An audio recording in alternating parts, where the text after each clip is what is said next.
यस्य स्वयं स्वभावाप्तिः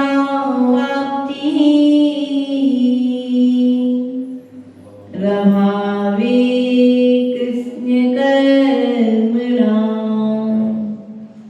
तस्मै संज्ञानिरूपाय नमोस्तु परमात्मने। मेरे पवित्र मन में गुरुदेव आओ, मैं शास्त्र वाचन करूं प्रतिभा जगाओ। अरिहंत भासित सभी श्रुति देवताओं, क्या बोलना अब मुझे तुम ही बताओ। क्या बोलना अब मुझे तुम ही बताओ। बोली अनंत अनंत सिद्ध परमेश्वरी भगवान की जय। देवादिदेव मूलाय आदिनाथ भगवान की जय। देवादिदेव शासनाय भगवान महावीर स्वामी की जय। आचार्य भगवंत कुंद कुंद देव की जय। आचार्य भगवंत पूज्यपाद स्वामी की जय। आचार्य भगवंत विराग सागर जी महाराज की जय। पट्टाचार्य गुरु विशुद्ध सागर जी महाराज की। मौन दीक्षा शिक्षा दाता संयम प्राण प्रदाता आचार्य गुरु विभव सागर जी महाराज की।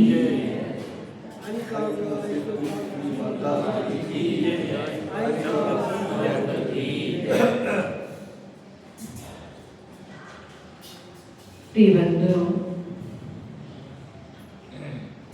अनंतकालीन यात्रा करते करते इस जीव ने अनादि काल से सुख और दुख को भोगा है, लेकिन इन सुख दुख रूपी पहियों के बीच में यह जीव भ्रम में भटक रहा है। पर वस्तुओं के निमित्त के मिलने पर सुख मान लिया और पर वस्तुओं के बिछुड़ने पर दुख मान लिया। ना तो पर वस्तु सुख का कारण थी और ना ही पर वस्तु दुख का कारण थी। मैंने उस वस्तु के प्रति जैसी मान्यता बना करके रखी थी, वो वस्तु हमें उस रूप में कारण बनी। सही कहा। हम जिस व्यक्ति और जिस वस्तु के प्रति जैसा विचार कर ले, वो वस्तु व्यक्ति हमें वैसा दिखाई देने लगता है, क्योंकि जैसी दृष्टि वैसी सृष्टि।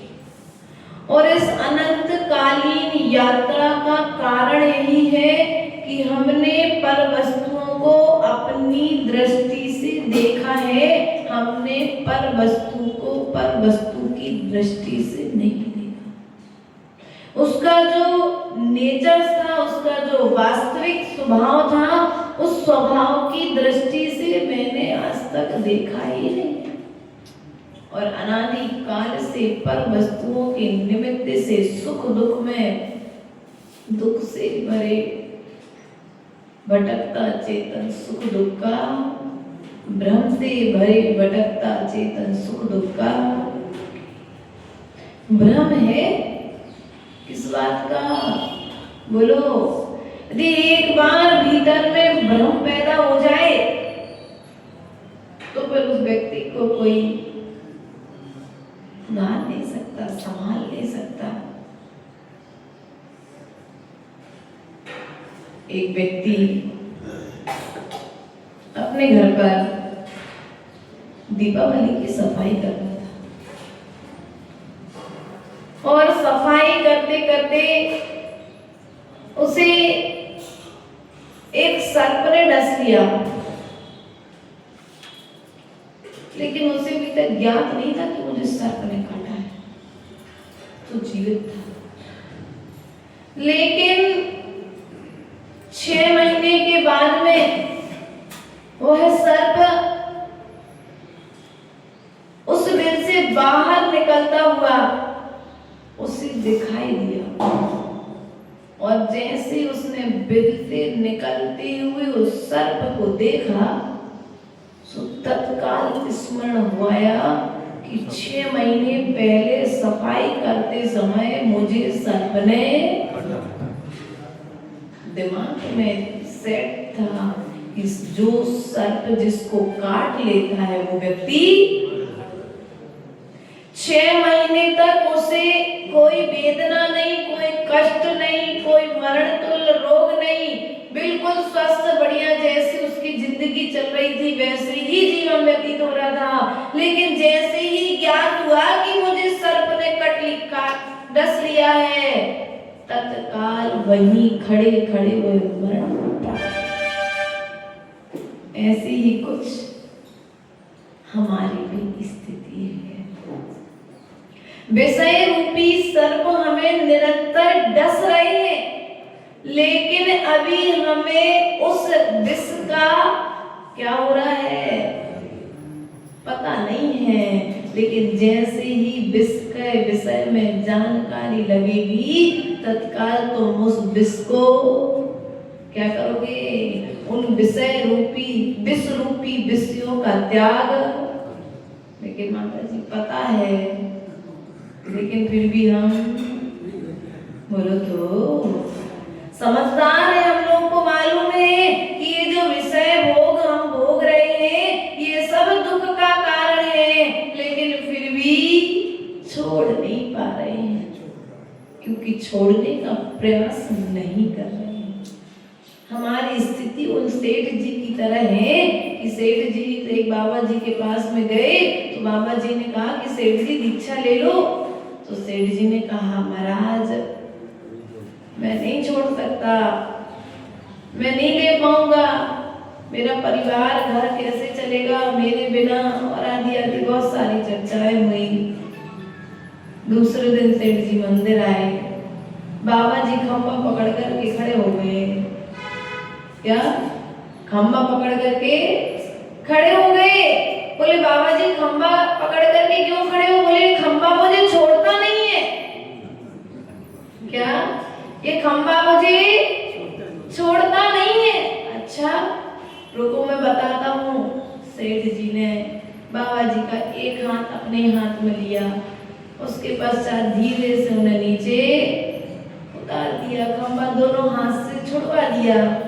सेठ जी बोले, बाबा जी बोले सेठ जी से, देखो एक खंभे ने मुझे नहीं पकड़ा था, मैंने इस खंभे को पकड़ा था, लेकिन तुम्हारे सहयोग से मैंने इस खंभे को छोड़ दिया, तो इस खंभे ने भी मुझे छोड़ दिया कि नहीं छोड़ दिया? ऐसे ही परिवार ने, घर ने, रिश्तेदारों ने, धन ने, पैसा ने, पुत्र ने मुझे नहीं पकड़ा है, मैंने इन्हें अपना मान करके रखा है, इसलिए मैंने छोड़ नहीं पा रहा हूं, मैं इनका कर्ता हूं।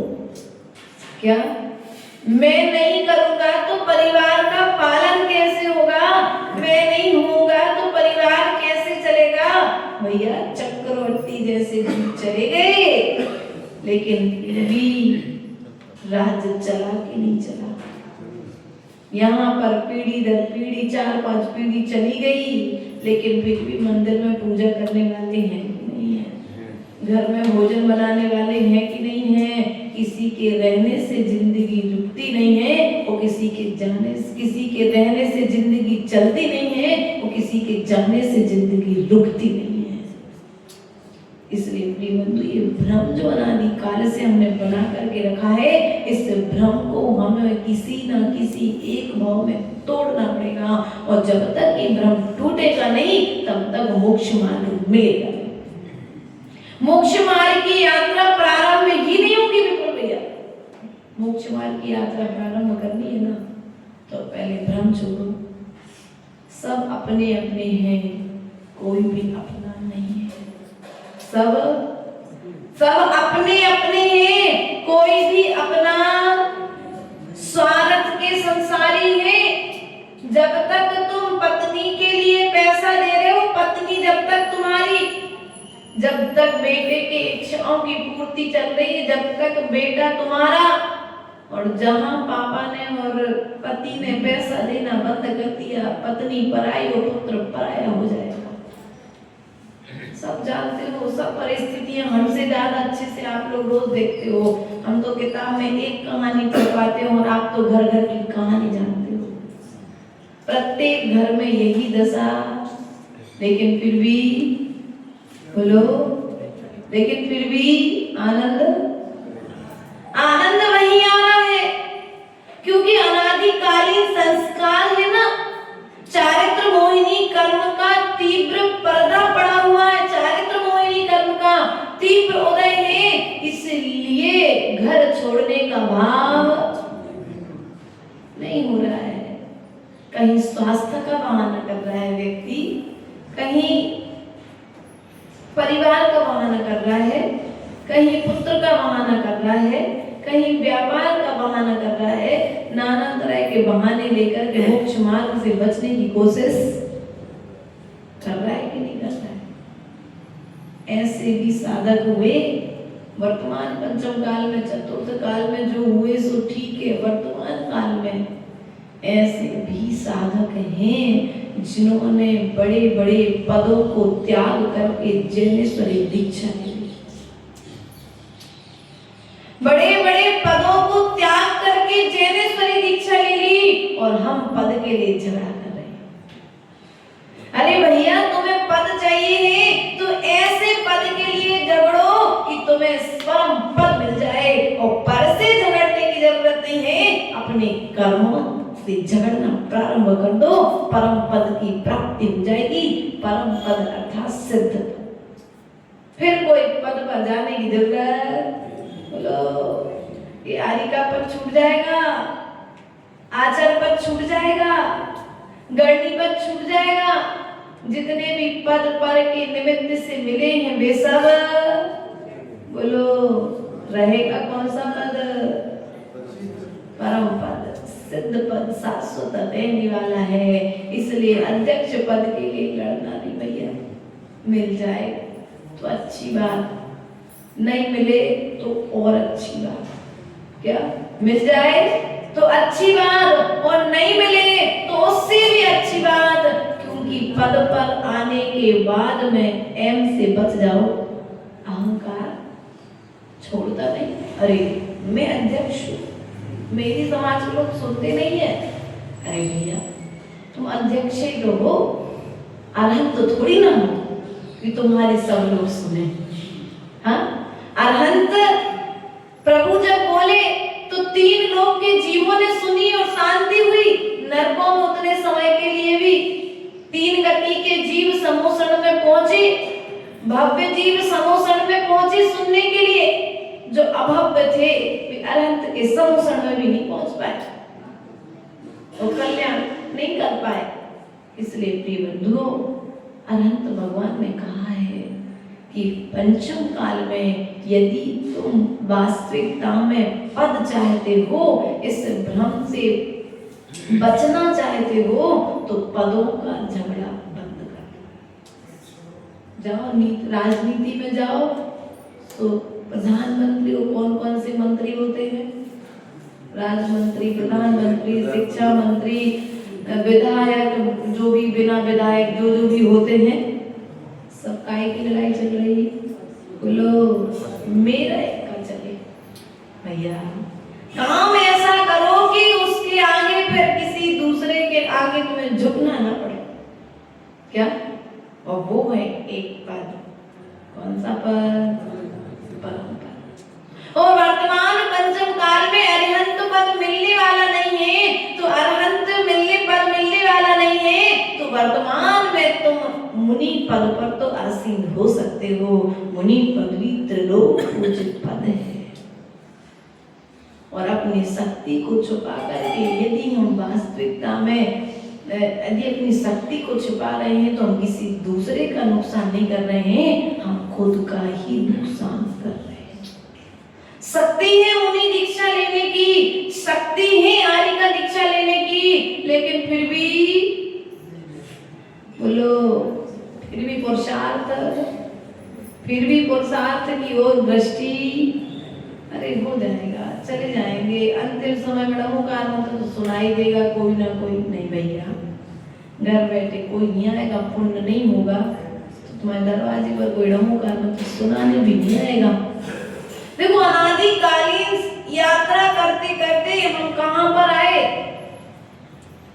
14 राजू, कितना है? लोक पुरुष संठान। ये जो लोक है कितना है?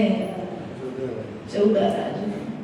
7 राजू नीचे और 7 राजू 1,40,000 योजन की चूड़ी का प्रमाण इस मध्य लोक की ऊंचाई। और हम कहाँ रहते हैं? बोलो तो, आप लोग कहाँ रहते हो? अपने अपने घर में, अपने अपने घर में रहते हो कि मध्य लोक में रहते हो? मध्य लोक में हम रहते हो। 7 राजू की यात्रा करके हम यहाँ तक पहुंच चुके हैं। अब आपके ऊपर डिसीजन है, आपको निर्णय करना है कि जो 7 राजू की यात्रा करके आए हो, आपको इस 7 राजू की यात्रा करके वापस नीचे जाना है कि 7 राजू की यात्रा करके ऊपर जाना है? क्या? कहाँ जाना है भैया? अभी तो बीच में आ गए हो, लेकिन अब बीच में आने के बाद में संवेश शिखर जी की आधे से ज्यादा सीढ़ियां चढ़ गए।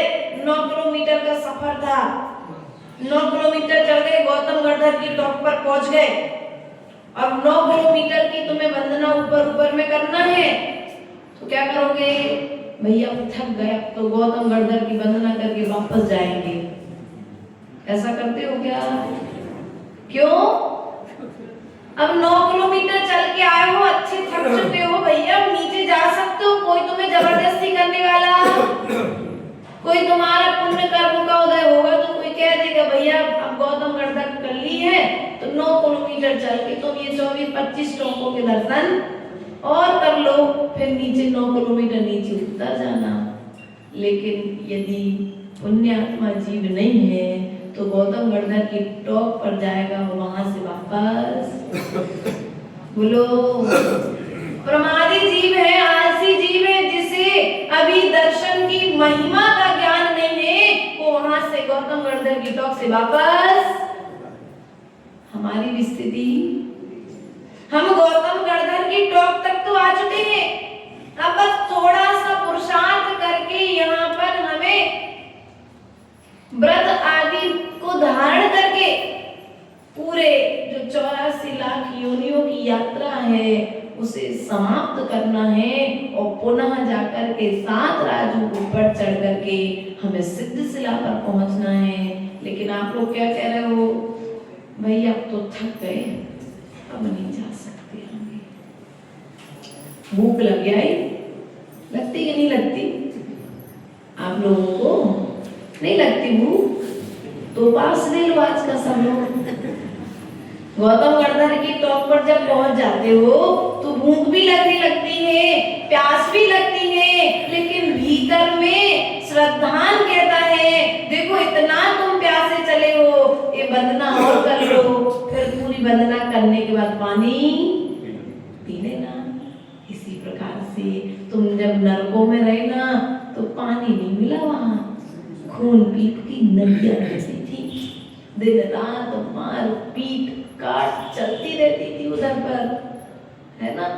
ऐसे दुरंदर नरकों के दुखों को भोग करके तुम मध्य लोक में आए हो, त्रिंच गति के दुखों को भोग करके तुम मध्य लोक में आए हो, मनुष्य बन करके मध्य लोक में आए हो। क्या सबसे ज्यादा दुर्लभ क्या है? मनुष्य बन करके तुम मध्य लोक में आए हो। त्रिंच बन करके भी आ सकते थे, दरवाजे के बाहर बैठे रहते, हाँ, या फिर यहाँ आने के पश्चात में अभी मंदिर आने की शक्ति है, जिनवाणी सुनने की शक्ति है, लेकिन फिर भी आलस के कारण समय से नहीं आ पा रहे हो। तो ध्यान रखना, आज मनुष्य पर्याय मिली है, आगे मिलने वाली नहीं है। हमने क्या किया यहाँ पर, वही बात आचार्य भगवान कह रहे हैं कि हमने 7 राज्यों की यात्रा तय कर ली है, अब 7 राज्यों की यात्रा शेष है। व्रत नियम संयम के द्वारा चारित्र का निर्दोष पालन करके तुम कम से कम अभी कुछ थोड़ी और आगे बढ़ जाओ, और बढ़ते बढ़ते एक दिन ऐसा आएगा कि तुम शाश्वत स्थान पर पहुंच जाओगे। चौथी कारिका के माध्यम से आचार्य भगवान यही बात कह रहे हैं, यत्र भावा शिवम दत्ते द्यौ कियत् दूरवर्तने यो नयत्यासु गव्योतिम क्रोशार्धे ससीदते। क्या? यत्र भावा शिवम दत्ते, आत्मा का जो भाव है वो क्या देने वाला है? बोलो, मोक्ष को देने वाला शिवम दत्ते। शिव अर्थात मोक्ष, शिव अर्थात मोक्ष को देने वाला है। द्यौ कियत् दूरवर्तने, और वही भाव स्वर्ग की प्राप्ति भी करता है। जो भाव तुम्हें मोक्ष को देने वाला है, तो क्या वह भाव तुम्हारे लिए स्वर्ग नहीं देगा? बोलो, जिस पानी से प्यास बुझती है उस पानी से व्यंजन नहीं बनेंगे क्या?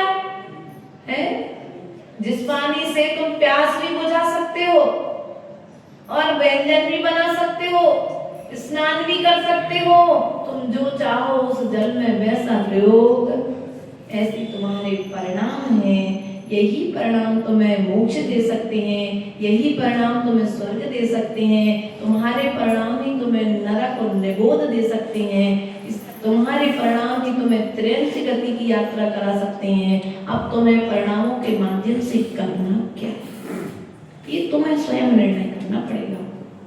क्योंकि एक समय की बात है, एक व्यक्ति एक गुरुजी के पास गए और बोला कि गुरुजी, हमें कुछ मंत्र दीजिए जिससे हम भी अपनी आत्मा का कल्याण कर सकें। गुरुजी ने उसको मंत्र दिया और बोले, जाना और जाकर के गांव की गुफा में बैठकर के तुम इस मंत्र का ध्यान करना। सोहम, क्या बोला उन्होंने? पढ़ा लिखा कम था तो बेचारे को पढ़ते पढ़ते सोहम की जगह क्या हो गया? भय सोहम। क्या हो गया? सोहम की जगह पर भय सोहम हो गया। अब वो जैसे वहां पर गुफा में ध्यान करने के लिए बैठा, सो भय सोहम भय सोहम भय सोहम।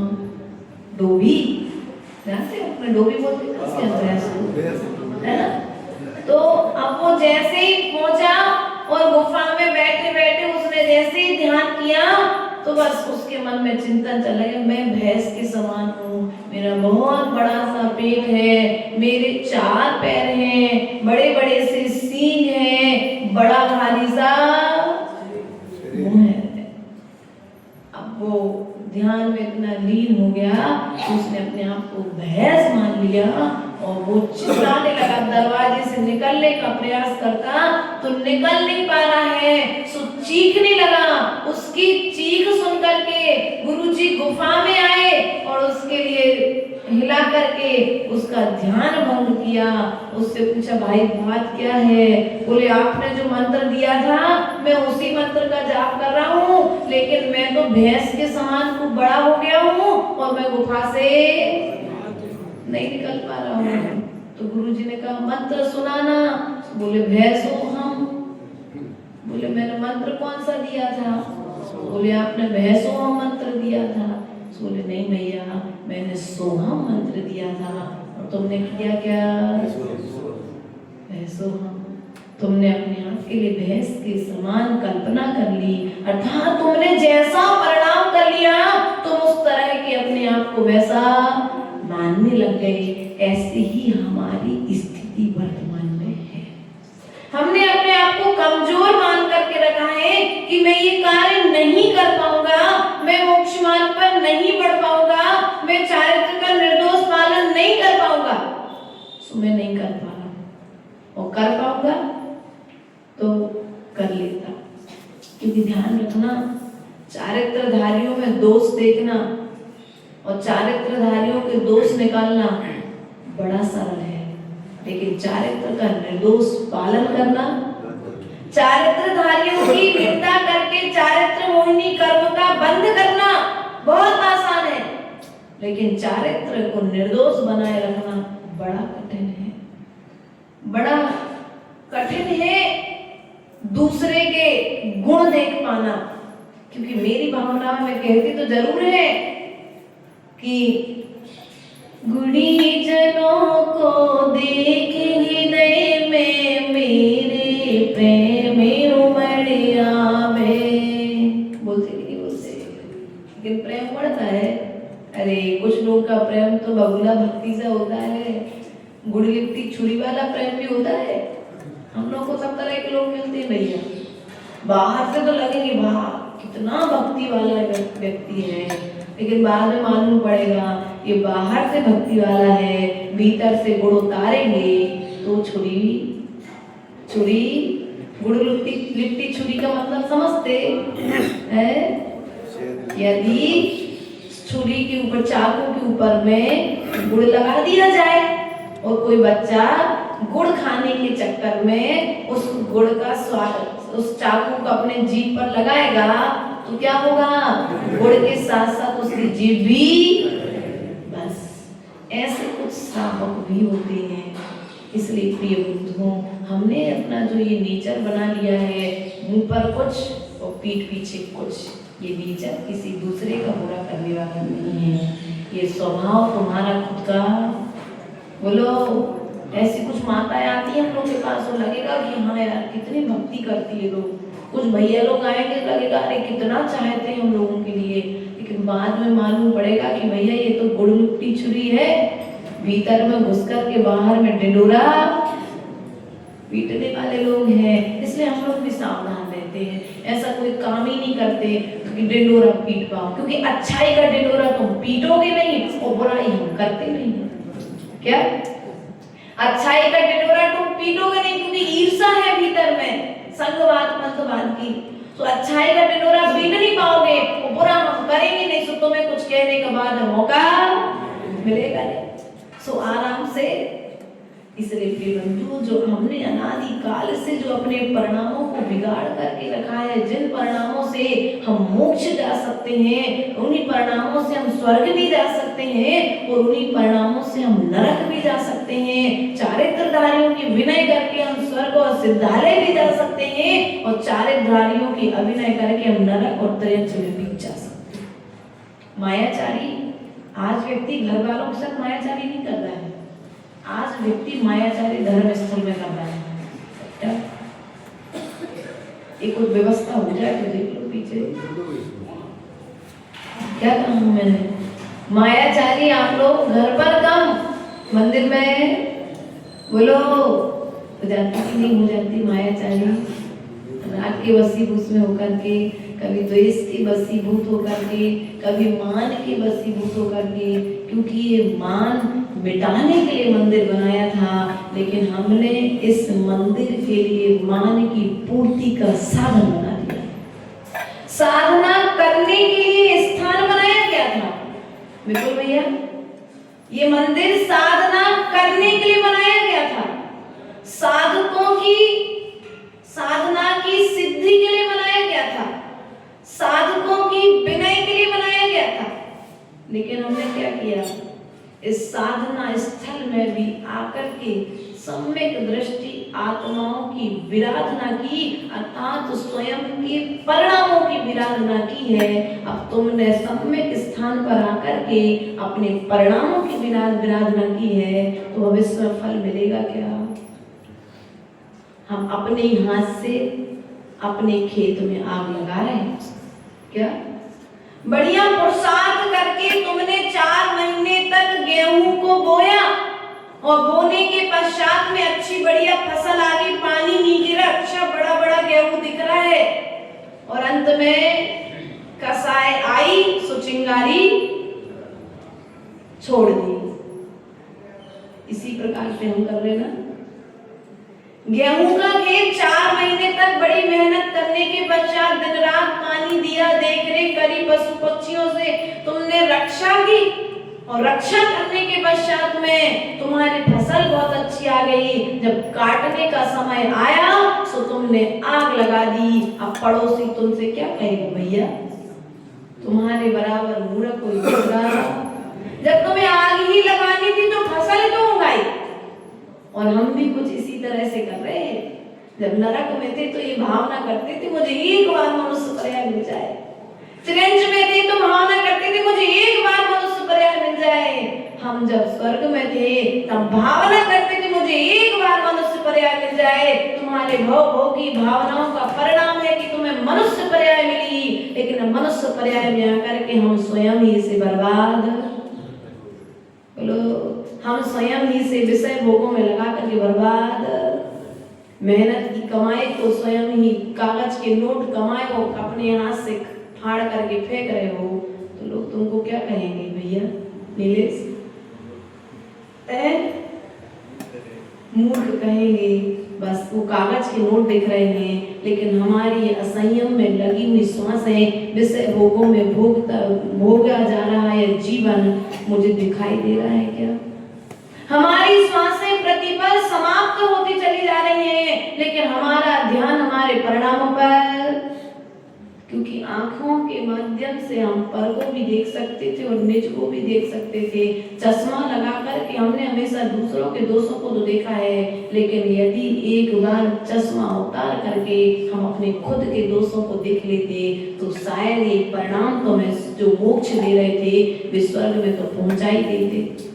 त्रियंच और निगोद के कारण तो नहीं बनते, नरक के कारण तो नहीं बनते। इसलिए प्रिय बंधुओं, जिन परिणामों से मोक्ष की प्राप्ति होती है उन्हीं परिणामों से स्वर्ग की प्राप्ति होना भी कोई केवल कठिन बात नहीं है। स्वर्ग आदि भी प्राप्त हो सकते हैं। यो नत्यासु गव्युतिम क्रोशारध्येकिम सीदति, अर्थात यहाँ पर कहते हैं कि यो नत्यासु, जैसे जो मनुष्य 2 कोस तक भार को शीघ्र ले जाता है वह आधा कोस ले जाने में क्या दुखी होगा? बोलो, आधा कोस। अब तुम्हें 2.5 किलोमीटर चलना था, 2 किलोमीटर चल लिया, नियम बेटा 2.5 किलोमीटर जाना था तुम्हें यहाँ से सामान लेकर के, बहुत भारी सामान दिया था पापा जी ने। अब 2 किलोमीटर तुमने चल लिया, अब आधा किलोमीटर रह गया है, सब तुम क्या कहोगे? अब नहीं चल रहे। तो पड़ोसी क्या कहेगा, भैया 2 किलोमीटर तक आए हो लेकर के और वापस जाते हो तो 2 किलोमीटर जाना पड़ेगा, और आगे जाओगे तो समझदार व्यक्ति क्या करेगा? और जो मूर्ख होगा वो बोल दो। नहीं, अपनी कहानी है, किसी दूसरे की स्थिति नहीं है। हमने पुरुषार्थ करके सब कुछ प्राप्त कर लिया, हम 2 कोस तक पहुंच चुके हैं, मात्र अब आधा कोस शेष रह गया है। सो हम अपने मन को मलिन कर रहे हैं, हम अपने सम्यक दर्शन को मलिन कर रहे हैं, हम अपने सम्यक ज्ञान को मलिन कर रहे हैं, हम सम्यक चारित्र की प्राप्ति का भाव नहीं कर रहे हैं। मात्र आधा कोस रह गया है। थोड़ा सा पुरुषार्थ करोगे और सीधे कहाँ जाओगे? घर। बस प्रवचन छूटा नहीं कि सीधे, थोड़ा सा पुरुषार्थ ही तो करना है। प्रवचन बंद हुआ नहीं कि सीधे दुकान। यही करोगे ना आप लोग, चाबी उठाओगे और सीधे दुकान पहुंच जाओगे।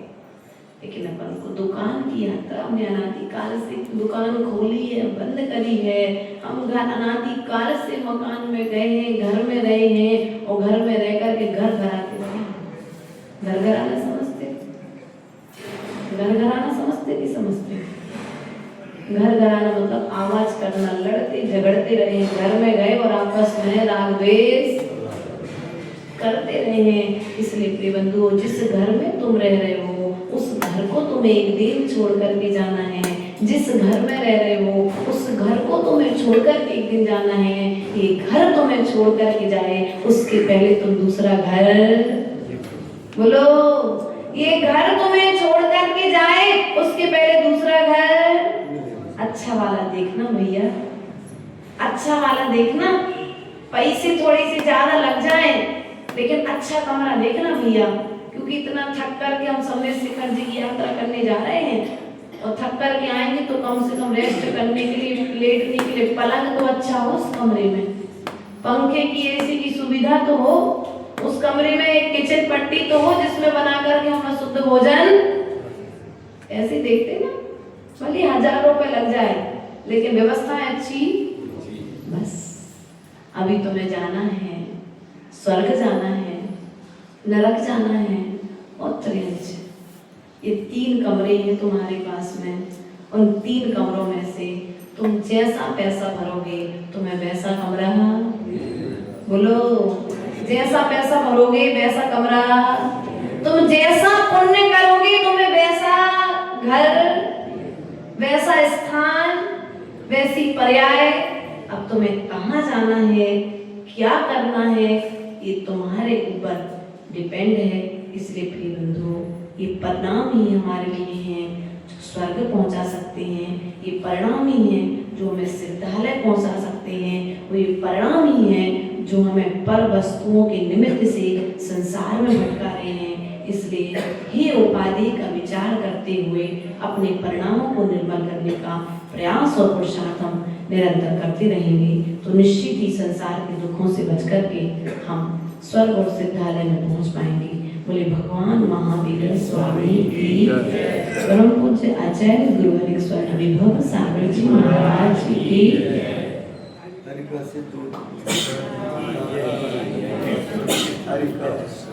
जिन के ज्ञान से सूझे